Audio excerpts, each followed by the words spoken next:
ನಟ ರಾಕೇಶ್ ಅಡಿಗ ಎಂದರೆ ಎಲ್ಲರಿಗೂ ಇಷ್ಟ. ಅದಕ್ಕೆ ಕಾರಣ ಬಿಗ್ ಬಾಸ್.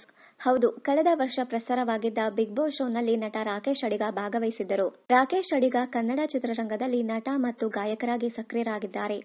ಜೋಶ್ ಚಿತ್ರದ ಮೂಲಕ ಚಿರಪರಿಚಿತರಾದ ರಾಕೇಶ್, ನಂತರ ಮನಸಾಲಜಿ, ಮಂದಹಾಸ ಮುಂತಾದ ಚಿತ್ರಗಳಲ್ಲಿ ನಾಯಕನಾಗಿ ನಟಿಸಿದ್ದಾರೆ. ಕೆಲ ಚಿತ್ರಗಳಲ್ಲಿ ಖಳನಾಯಕನಾಗಿಯೂ ನಟಿಸಿರುವ ರಾಕೇಶ್, ಕೋಟಿಗೊಂದು ಲವ್ ಸ್ಟೋರಿ ಚಿತ್ರದಲ್ಲಿ ಹಿನ್ನೆಲೆ ಗಾಯಕರಾಗಿದ್ದರು. ರ್ಯಾಪ್ ಗೀತೆಗಳನ್ನ ಹಾಡಿ ಗಮನ ಸೆಳೆದಿದ್ದಾರೆ.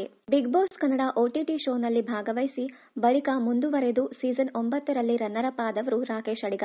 ಬಿಗ್ ಬಾಸ್ ಮನೆಯಲ್ಲಿ ಕಿಚ್ಚನಿಂದ ಚಪ್ಪಾಳೆ ಪಡೆದ ರಾಕೇಶ್ ಅಭಿಮಾನಿಗಳ ಮನಸ್ಸನ್ನ ಗೆದ್ದಿದ್ದಾರೆ. ಶೋನಲ್ಲಿ ರಾಕೇಶ್ ಅಡಿಗ ದಿ ಬೆಸ್ಟ್ ಕಂಟೆಸ್ಟೆಂಟ್ ಆಗಿದ್ದರು. ಯಾರೊಂದಿಗೂ ಜಗಳ ಮಾಡಿಕೊಳ್ಳದ ಸದಾ ನಗುತ್ತಿರುವ ರಾಕೇಶ್ ಅಡಿಗ ಗೆಲ್ಲಬೇಕು ಎಂದು ಅಭಿಮಾನಿಗಳು ಬಯಸಿದ್ದರು. ಆದರೆ ರಾಕೇಶ್ ರನ್ನರ್ ಅಪ್ ಆಗಿ ಹೊರ ನಡೆಯಬೇಕಾಯಿತು. ಸಿನಿಮಾ, ಸಂಗೀತ ಎಂದು ತಮ್ಮ ಪಾಡಿಗೆ ತಾವಿರುವ ರಾಕೇಶ್ ಅಡಿಗ ಈಗ ಕನ್ನಡದ ಸಿನಿಮಾ ಒಂದಕ್ಕೆ ಮತ್ತ ಬಣ್ಣ ಹಚ್ಚಿದ್ದಾರೆ. ಈ ಬೇಸಿಗೆ ರಜೆಯಲ್ಲಿ ಸಿನಿಮಾ ರಿಲೀಸ್ ಆಗುವುದು ಕೂಡ ಪಕ್ಕಾ ಆಗಿದೆ. ಅದು ಯಾವ ಸಿನಿಮಾ ಎಂದು ಆಲೋಚಿಸುತ್ತಿದ್ದೀರಾ? ನಾನು ಮತ್ತು ಗುಂಡ 2 ಎಂಬ ಸಿನಿಮಾದಲ್ಲಿ ರಾಕೇಶ್ ಅಡಿಗ ಅಭಿನಯಿಸುತ್ತಿದ್ದಾರೆ.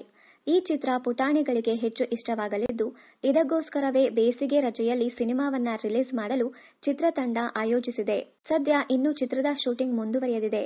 2020ರಲ್ಲಿ ನಾನು ಮತ್ತು ಗುಂಡ ಸಿನಿಮಾ ಬಿಡುಗಡೆಯಾಗಿ ಎಲ್ಲರ ಮೆಚ್ಚುಗೆ ಗಳಿಸಿತ್ತು. ನಟ ಶಿವರಾಜ್ KR ಪೇಟೆ ಚಿತ್ರದ ನಾಯಕನಾಗಿ ನಟಿಸಿದ್ದು, ರಚನಾ ಇಂದರ್ ನಾಯಕಿಯಾಗಿ ಕಾಣಿಸಿಕೊಂಡಿದ್ದರು.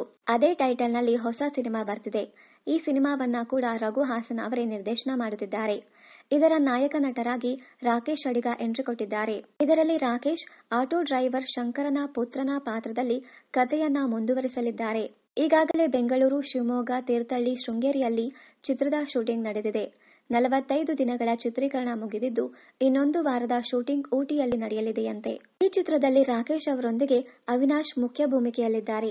ನಾಯಕಿ ಬಗ್ಗೆ ಇನ್ನು ಯಾವುದೇ ಮಾಹಿತಿಯನ್ನ ಚಿತ್ರತಂಡ ನೀಡಿಲ್ಲ.